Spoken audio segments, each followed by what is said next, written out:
every 6 years or as instructed by the President or Congress. Whereas the cluster shall annually submit a report and present to Congress its progress, directions, and recommendations relative to its mandate. Whereas the cluster may call upon any government agency, any government department, agency, bureaus, office, and instrumentality, including government-owned and controlled corporations, GOCCs, and government financial institutions, GFIs, and may invite local government units, LGUs, and representatives from the private sector provide assistance in attaining its objectives and may require any documents, reports, and studies from the same. Whereas the DepDev, DOST, DBM, DOLE, and PRC, as well as all departments, bureaus, offices, agencies, or instrumentalities of the government, including GOCCs and state universities and colleges, SUCs, shall be directed to render the necessary support to the Cabinet Cluster for Education. So move, Mr. President. Any objection? There being none, amendments approved.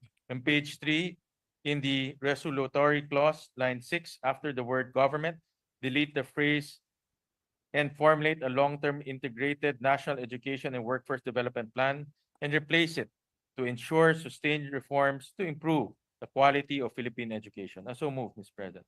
Any objection? There being none, amendments approved. And lastly, Mr. President, in the title, after the word government, delete the phrase and formulate a long-term integrated national education and workforce development plan and replace it with to ensure sustained reforms to improve the quality of Philippine education. So move, Mr. President. So the title shall read as follows. Concurrent resolution urging the President to create a cabinet cluster for education to ensure the cohesive and coherent implementation of education laws, policies, reforms, and regulations among the departments, bureaus, commissions, and offices in the executive branch of government to ensure sustained reforms to improve the quality of Philippine education. Any objection? There being none, amendments approved. That's it, Mr. President. Thank you very Thank much. you, Majority Leader. Mr. President, the Deputy Minority is seeking the floor. The Deputy Minority Leader, Senator Risa Ontiveros, recognized. Salamat po, Mr. President. Mr. President, good sponsors, I'd like to take this opportunity to join you in calling for the creation of a cabinet cluster on education. Gaya po ninyo, umaasa ako that through this institutional arrangement, the government will ensure alignment, coordination, and effective implementation of priority education policies and programs. The creation of an education cabinet cluster has long been overdue. Ang tagal na nating dinadama ang epekto ng ating learning crisis at umaasa ako na ang pag-adopt natin sa resolusyong ito ay magiging daan para sa mas epektibong pagtugon ng administrasyon sa pangangailangan at pagpapabuti ng ating sektor at sistema ng edukasyon. Lalo't higit na ngayong taon ay patapos na ang mandato ng EDCOM 2. Marami pong salamat. Maraming salamat, Senador Risa Ontiveros. Majority Leader. Mr. President, there being no additional amendment, I move to close the period of amendments. Any objection? There being none, motion's approved. Mr. President, I move that we adopt Senate Concurrent Resolution number 20 subject to sign. So move, Mr. Is President. there any objection? There being none, Senate Concurrent Resolution number 21, subject to style, is hereby adopted. Mr. President, I move that we resume considering House Bill number 10242 under Committee Report number 515. This is the bill on the grant of franchise to Pampanga Rural Electric Service Cooperative Incorporated or PRESCO. So move, Mr. President. An objection? There being none, the resumption of consideration of the said bill is now in order. Having sponsored the measure, I move to open the period of interpellation and recognize the sponsor, Senator Rafi Tulfo, the Chair of the Committee on Public Service.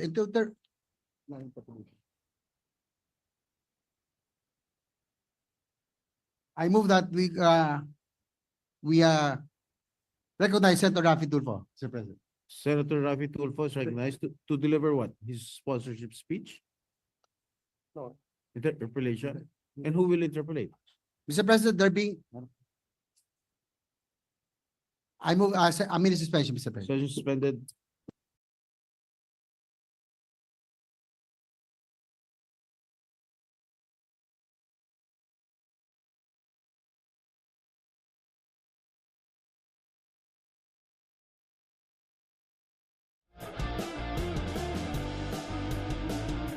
Being no other reservation for interpellation, I move to close the period of interpellation. There an objection? There being none, motion's approved. I move to open the period of amendments and recognize the sponsor once again, Senator Raffy Tulfo, for committee amendments. So move, Mr. President. Senator Raffy Tulfo is recognized. Thank you, Mr. President. On page 2, line 3, after the word successor, insert the phrase "or the National Electrification Administration, NEA, or its legal successor." So move, Mr. President. An objection? There being none, amendments approved.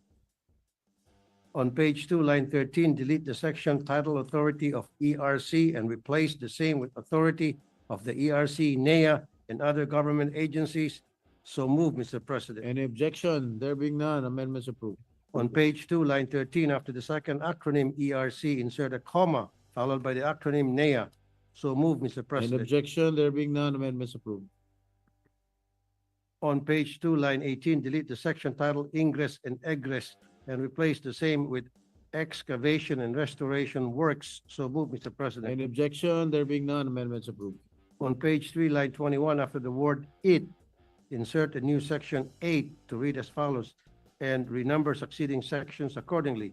Section 8, commitment to provide and promote the creation of employment opportunities. The grantee shall create employment opportunities and shall allow on-the-job training in their franchise operation, provided that the priority shall be accorded to the residents where their principal office is located, provided further that the grantee shall comply with the applicable labor standards and allowance entitlement under existing labor laws, rules, and regulations and similar issuances. So move, Mr. President. An objection? Hearing none, amendments approved. On page 3, lines 40, 43, delete the entire section 10, term of franchise, and replace it with new section to read as follows. Section 11, term of the franchise. These franchise shall be for a term of 25 years that shall commence from the date of expiration of Presco's existing franchise unless sooner canceled. This franchise shall be deemed ipso facto revoked in the event that the grantee fails to operate continuously for 2 years. So move, Mr. President. An objection? There being none, amendments approved. On page 4, lines 1 to 6, delete the entire section 11, acceptance and compliance, and number succeeding sections accordingly. So move, Mr. President. An objection? There being none, amendments approved. On page 5, line 12, delete the word "and" between the word "amended" and the acronym RA. So move, Mr. President. Any objection? Being none, amendments approved. On page 5, line 12, after the number 9136, insert a comma followed by the phrase "and RA number 10531 or the National Electrification Administration Reform Act of 2013. So move, Mr. President. Any objection? There being none, amendments approved. Change the title to read as follows.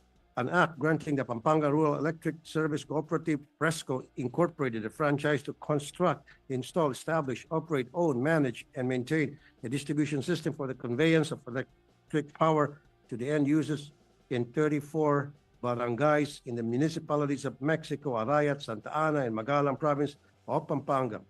That's all for House Bill number 10242 under Committee Report number 515, Mr. President. Thank you. Thank you, Senator Tulfo, Majority Leader. Mr. President, I move to close the period of committee amendments. So move, Mr. President. An objection? There being none, motion's approved. I move to approve on second reading House Bill number 10242. So move, Mr. President. Any objection?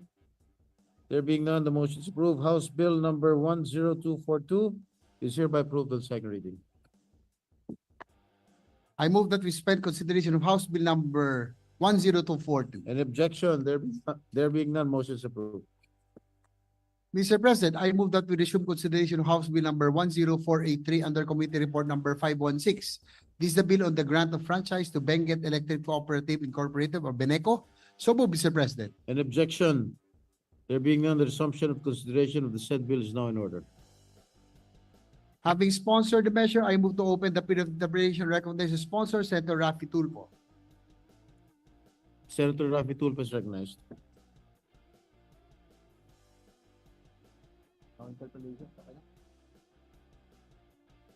Thank you, Mr. President. On page 1, line 6, delete the Before that, Majority Leader. Mr. President, there being no other reservation for interpellation, I move to close the period of interpellation. An objection? There being none, motion is approved. I move to open the period of amendments and recognize the sponsor once again, Senator Raffy Tulfo, for committee amendments. Being no objection, period of committee amendments now in order. Senator Raffy Tulfo is recognized. Thank you, Mr. President. On page 1, line 6, delete the phrase all the municipalities of the province of Benguet in Baguio City and replace the same with the phrase the municipalities of Atok, Bakun, Bukhod, Bugyas, Itogon, Kabayan, Kapangan, Kibungan, La Trinidad, Mankayan, Sablan, Tuba, and Tublay province of Benguet and in Baguio City. So move, Mr. President. Any objection? There being none, amendments approved. On page 1, line 18, after the word successor, insert the phrase or the National Electrification Administration or its legal successor. So move, Mr. President. Any objection? Hearing none, amendments approved. On page 2, line 9, delete the section title Authority of the Energy Regulatory Commission, ERC, and replace the same with Authority of the ERC, NEA, and other government agencies. So move, Mr. President. Any objection? There being none, amendments approved. On page 2, line 10, after the acronym ERC, insert a comma followed by the acronym NEA. So move, Mr. President. Any objection? There being none, amendments approved.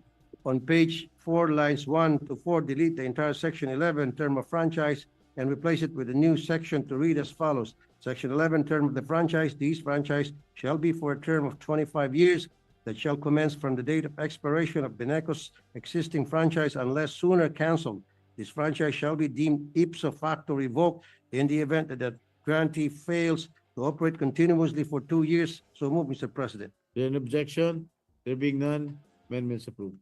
On page 4, lines 5 to 10, delete the entire section 12, acceptance and compliance, and renumber succeeding sections accordingly. So move, Mr. President. Any objection? Hearing none, amendments approved. On page 5, line 18, after the year 2008, insert a new section to read as follows and renumber succeeding sections accordingly. Section 19, existing powers, existing mandates, power functions, and privileges granted to electric cooperatives under existing laws, including Section 10 of RA number 10531, otherwise known as the National Electrification Administration Reform Act of 2013, shall remain valid and effective unless expressly repealed by the succeeding law. So move, Mr. President. Any objection? Hearing none, amendments approved. Number 8, change the title to read as follows. An act granting Benguet Electric Cooperative Beneco a franchise to construct, install, establish, operate, own, manage, and maintain a distribution system for the conveyance of electric power to the end users in the municipalities of Atok, Bakun, Bukod, Bugyas, Itogon, Kabayan, Kapangan, Kibungan, La Trinidad, Mankayan, Sablan, Tuba, and Tublay, province of Benguet, and in Baguio City. That's all for the House Bill number 10483 and the committee report number 516, Mr. President. Thank you. Thank you, Senator Tulfo, Majority Leader. Mr. President, I move to close the period of committee minutes. So move, Mr. President. Any objection? There being none, motion is approved. I move to approve on second reading House Bill number 10483. So move, Mr. President. Any objection? There being none, motion is approved. House Bill number 483 is hereby approved on second reading.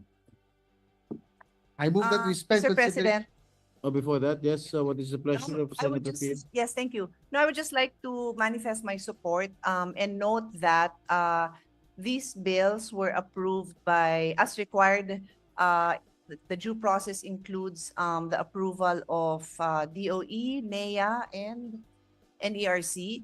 And since this there are no objections from these agencies, we are happy to support the bill as well, Mr. President. Thank you. Thank you. The manifestation of Senator Pia Cayetano is hereby noted and entered into the records. Majority Leader. Mr. President, I move that we suspend consideration of House Bill number 10483. Any objection? There being none, motion is approved.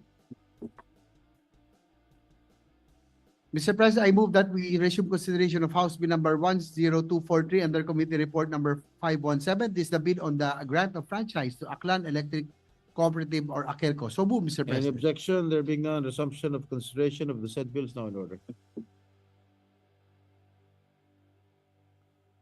Majority Leader.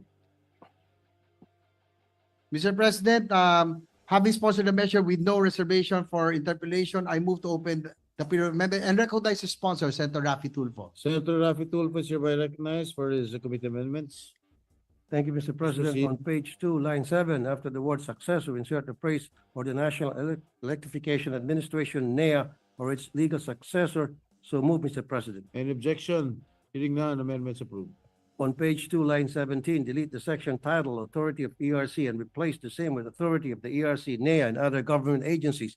So moved, Mr. President. Any objection? There being none, amendments approved.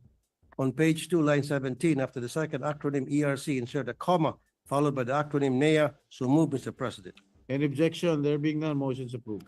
On page 2, line 22, delete the section titled Ingress Egress and replace it with a new section titled Excavation and Restoration Works. So moved, Mr. President. Any objection? There being none, amendments approved. On page 3, line 25, after the word "it," insert a new section 8 to read as follows and renumber succeeding sections accordingly. Section 8, commitment to provide and promote the creation of employment opportunities. The grantee shall create employment opportunities and shall allow on-the-job training in their franchise operation, provided that priority shall be accorded to the residents where their principal office is located, provided further that the grantee shall comply with applicable labor standards and allowance entitlement under existing labor laws, rules, and regulations and similar issuances. So move, Mr. President. Any objection? Hearing none, amendments approved. On page 4, lines 1 to 4, delete the entire section 10, term of franchise, and replace it with a new section to read as follows. Section 11, term of the franchise. This franchise shall be for a term of 25 years that shall commence from the date of expiration of Akelco's existing franchise unless sooner canceled. This franchise shall be deemed ipso facto revoked in the event that the grantee fails to operate continuously for 2 years. I so move, Mr. President. Any objection? Hearing none, amendments approved. On page 4, lines 5-10, delete the entire section 11, acceptance and compliance, renumber succeeding sections accordingly. I so move, Mr. President. Any objection? Hearing none, amendments approved. On page 5, line 17, delete the word "and" between the word "amended" and the acronym RA. I so move, Mr. President. Any objection? There being none, amendments approved. On page 5, line 17, after the number 9136, insert a comma followed by the phrase "and RA number 10531 or the National Electrification Administration Reform Act of 2013. I so move, Mr. President. Any objection? There being none, amendments approved. Change title to read as follows. An act granting the Aklan Electric Cooperative Akelco Incorporated a franchise to construct, install, establish, operate, own, manage, and maintain the distribution system for the conveyance of electric power to the end users in the 17 municipalities of the province of Aklan, the municipalities of Pandan and Libertad of the province of Antique, and in Barangay Damayan, municipality of Sapian, province of Capiz. That's all for the House Bill number 10243 under Committee Report number 517. Thank you, Mr. President. Thank you, Senator Rafi Tulfo, Majority Leader. Mr. President, I move to close the period of amendments. So move, Mr. President. Any objection? Hearing none, the motion is hereby approved. I move to approve on second reading House Bill number 1022483. So move, Mr. President. Any objection? There being none, motion is approved. House Bill number 10243 is hereby approved on second reading. I move Mr. that President, Oh, before that again? yes, same Senator Pian. comment, Mr. President. I'd like to express my support since this bill is compliant with the requirements of NEA, DOE, and ERC. At a later time, Mr. President, I will express my concerns regarding the ability of a lot of these cooperatives to truly deliver electricity at the least cost. But there's nothing I can say and do that will change the prices overnight. Therefore, I will save my comments for a time when we can really discuss this issue. Thank you, Mr. President. Thank you, Senator Pia. The manifestation of Senator Pia is hereby noted and entered into the records. Majority Leader. Mr. President, I move that we suspend consideration of House Bill number 10243. An objection? Hearing none, motion is approved. Mr. President, I move that we resume consideration of House Bill number